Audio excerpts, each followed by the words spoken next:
Okay, guys, this is something a little different of something I was hoping to do. It's not 100% the way I wanted to do it, but this is a different set of 193s. I probably should have passed on them. They're in rough shape. They were outside for a long period of time. I really don't even know if they're usable. But in any case, I paid way too much for them, and I got a ton of fire ant bites getting them for you guys.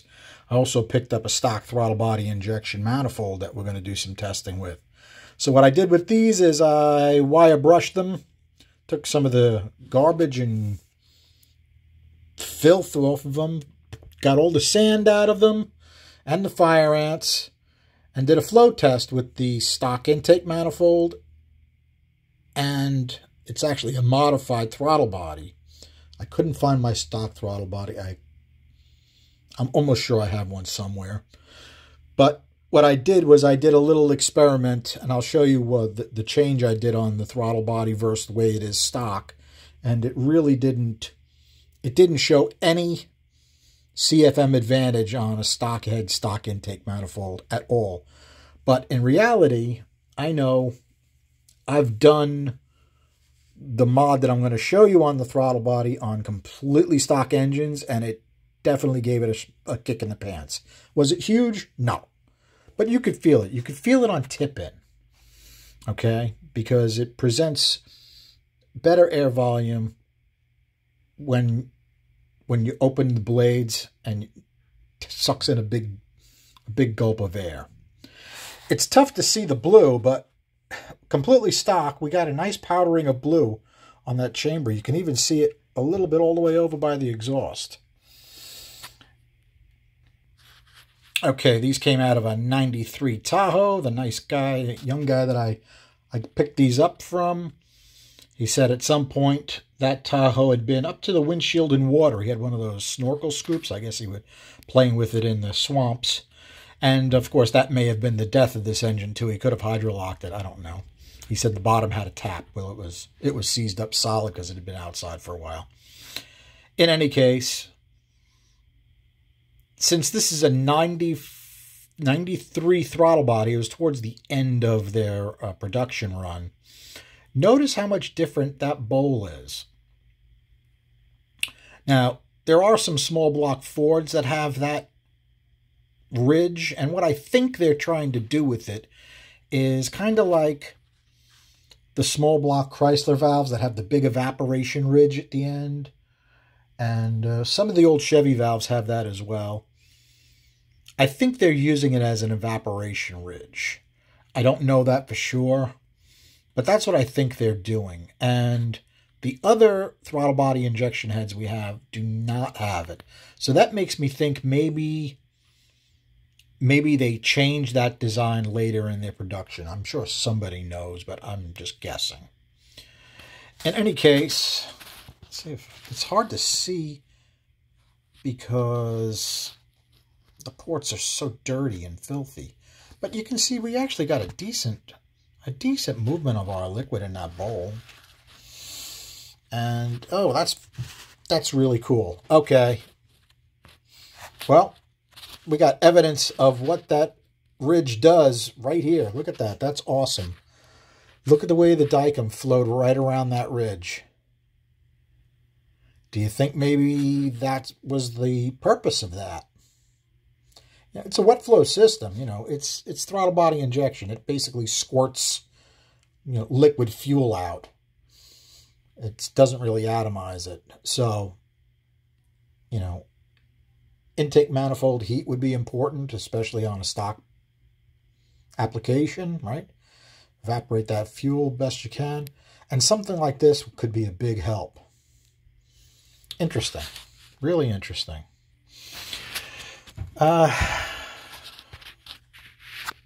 Okay, I did a clean stock valve. The valves that came out of these heads did have a back cut. These valves came out the other heads, and they do have a back cut. We got a nice pattern on the intake valve. Okay, a little tough to see down because it's very dark. It's not all shiny from my burr, and it's absolutely tiny compared to our modified port.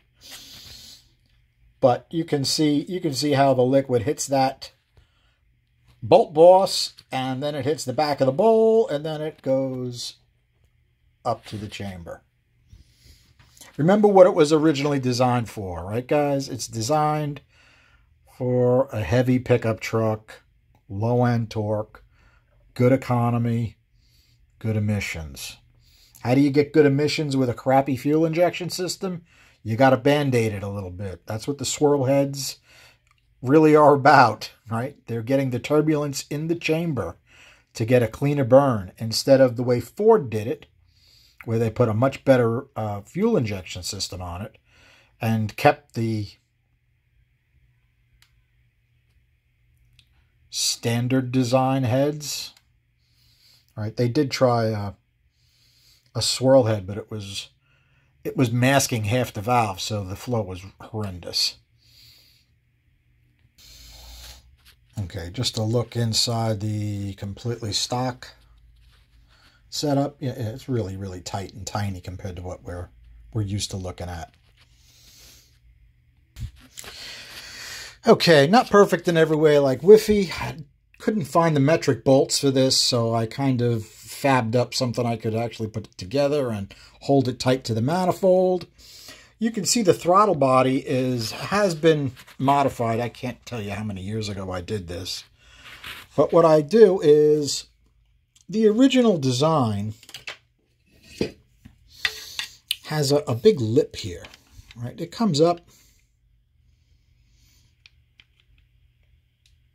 It's probably almost between 3/8 of an inch and a 1/2 inch high, right? It doesn't have a nice radius like this has. And someone's going to look at it and say, you know, why did you use a rough cutter surface when you did that? Well, it was an experiment to see. I don't know if I had the flow bench at this point, to be honest. I may have done that before I had a flow bench. In any case, it would be interesting to see if we have this and then smooth it and see how much of a difference you get on it. But what I did is, because it wasn't completely stock, I took some clay and I molded it around. Let me grab the pieces that I did. Okay, they're a little bent up, but they were around there, about the right height, about the right shape as the original dividers, I guess you could call it, funnel was.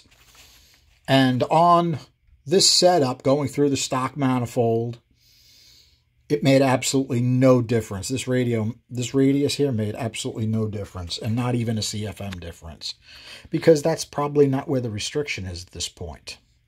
Okay, so the flows we have are pretty close. I'm going to say pretty close to what it would be on a completely stock engine. Now remember, I don't have, there's supposed to be a collar that goes on this, and then it has a very restrictive air cleaner that goes with it. I don't have those parts, so I just did it what we have, and we could take a look at that. Let me take this apart so you guys can see what a completely stock throttle body injection manifold looks like. Okay, everything looks really dark on my camera, but this is what it looks like completely stock, right? Those slits are for the EGR. You can see the barrel is completely straight. The bottom of the barrel has got a razor sharp edge. That edge is designed to shear fuel. It does have a notch going from barrel to barrel, and it is angled. Let me show you how it's angled. Okay, the angle of that slot is like so, from our deeper or bottom H to our top H.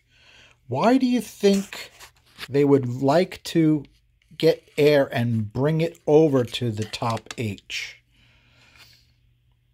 Maybe because the top H doesn't flow as well? This longer barrel here, right, increases plenum volume, helps organize the air before it makes the turn. It'll flow better.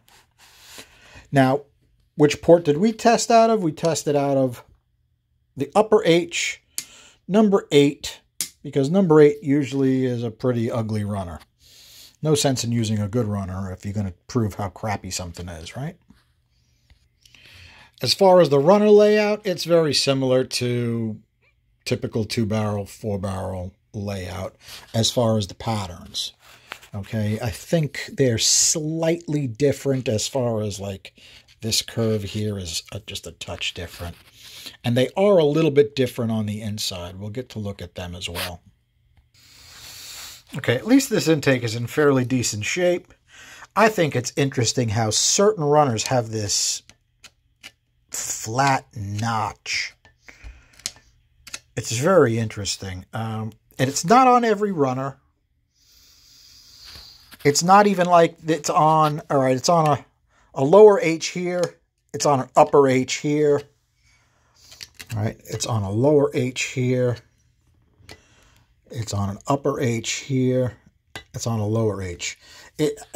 And they're different sizes. I don't know whether that was for manufacturing. You know, maybe the machine holds it in place when they're drilling it or something. I don't know what it is, but I know the ones that I've modded up.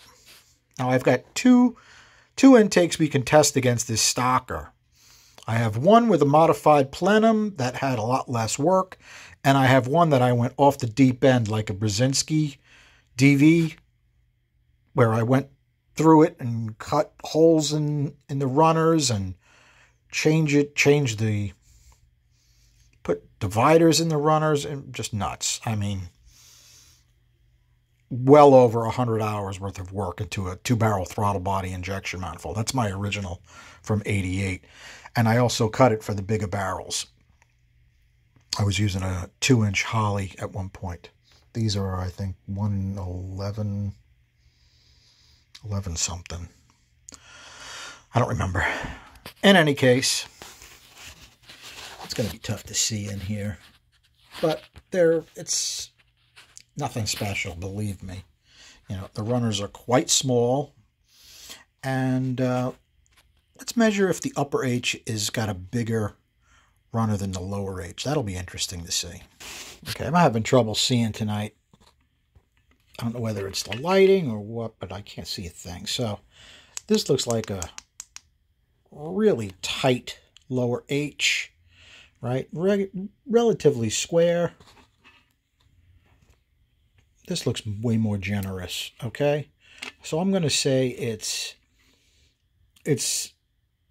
similar to an Edelbrock Performer, where the upper H runners are bigger to get better flow, because remember, this thing's got like no life to it. I think this battery is almost dead. Let me see if the other one's good.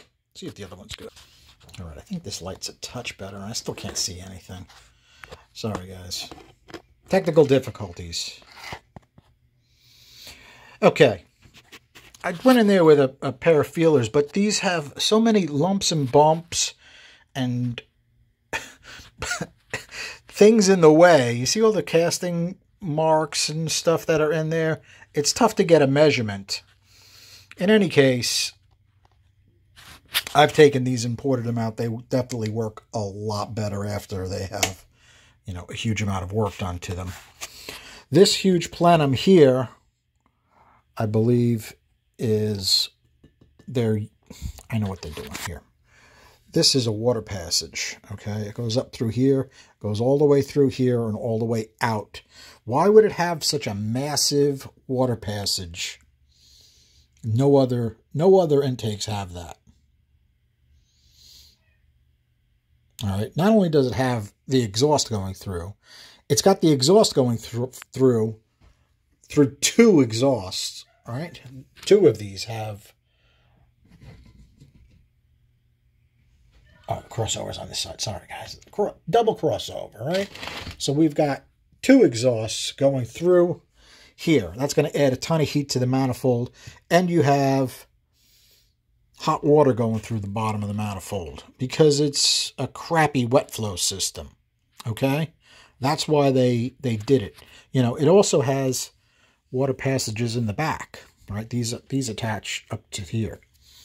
Interesting El Cheapo technology, right? Okay, the upper H plenum really doesn't look much different than the other one. All right, the circle's on the floor to catch liquid fuel that falls out of suspension. Here, it's not even easy to put a decent radius on the bottom of that barrel because you start to cut right into your EGR slot. Now, I ran into a problem. You'll see it on my really good manifold where when I cut these for 2-inch, it made this wall so thin that while I was machining it, it cracked. I still ran it that way. It just made a crack into the EGR. I wasn't running EGR on the engine anyway, so it really didn't matter. But it's something good to know about. The manifold that I machined this section out, well, this bulge here, this bulge I think is, no, this bulge is EGR, but there is, I believe, a water passage on one part of this because I had to weld it. I'm not sure, guys. It was so many years ago. In any case, when you cut these open, this area here, whether it's EGR, well, we know it's EGR. It's coming through here. That needs to be welded, okay? Is it worth the trouble? I don't know. We'll find out when we flow it on a little warmed up set of heads, maybe. And in any case, I need you guys to give me some input where we're going to go with this, you know, really stock stuff. I know there are literally millions of these still on the road, and everyone that drives one would love to get some more power out of them because they're just incredibly sad. Let's take a look at how unbearably bad the flow numbers are. Okay, it's a very beat up flow sheet because Wiffy has been negligent in her duties to us again, and we're out of flow sheets. I don't know why. It's not like I do any testing, but this is what we've got. 194 back cut stock. Crummy. Actually, all the way down low, it's really not bad, right? 300, it's quite a bit less than what we're doing on a modified head. This is bare head. I should be clear about that. This is the bare head, okay? Over here is where we add the intake manifold and the throttle body. But, all right, we top out at about 165 at 500, which really makes sense because when we tested the other stocker and it came out like 175, somebody said that's like 10 CFM higher. But we kind of looked at it and thought maybe somebody used a bowl hog, which is why it had those ridges.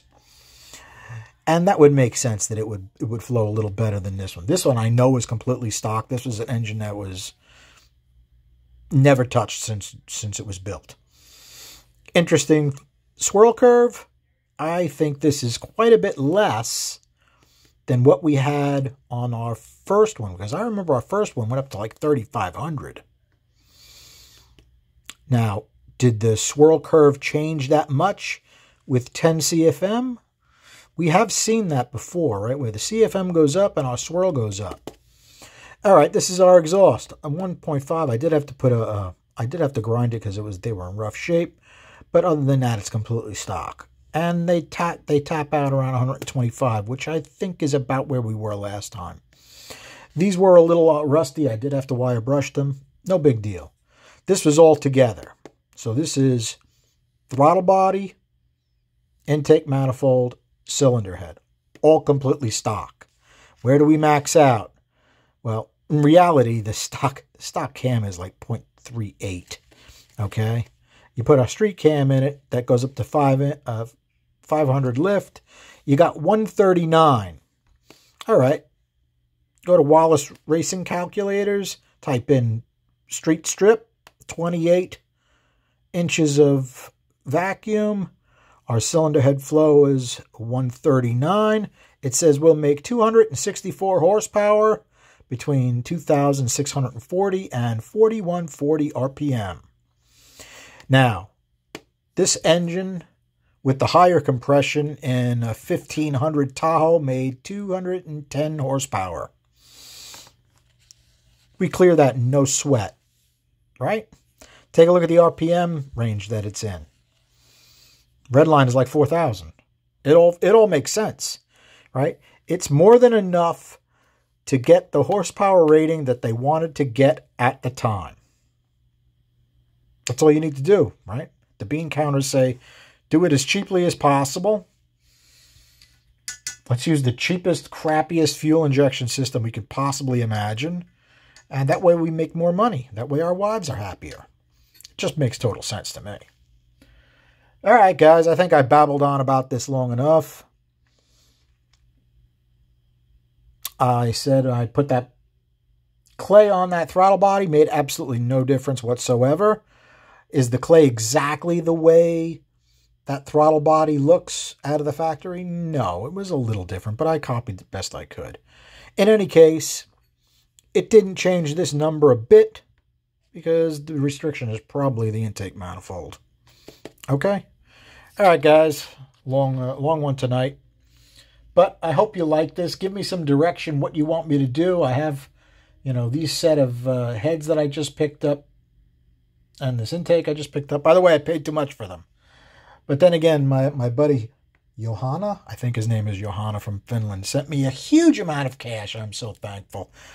Wifey will be more than happy to spend that on, kids' rent or something. Or he wanted me to buy an armature for my grinder, but the armature is so expensive, I might be better off buying another newer grinder that I can find. As of right now, I got three good Makitas I'm using. I got like 3 in parts. But I really appreciate the loot. Thanks so much from Finland. Thanks for hanging out, guys. Have a good night.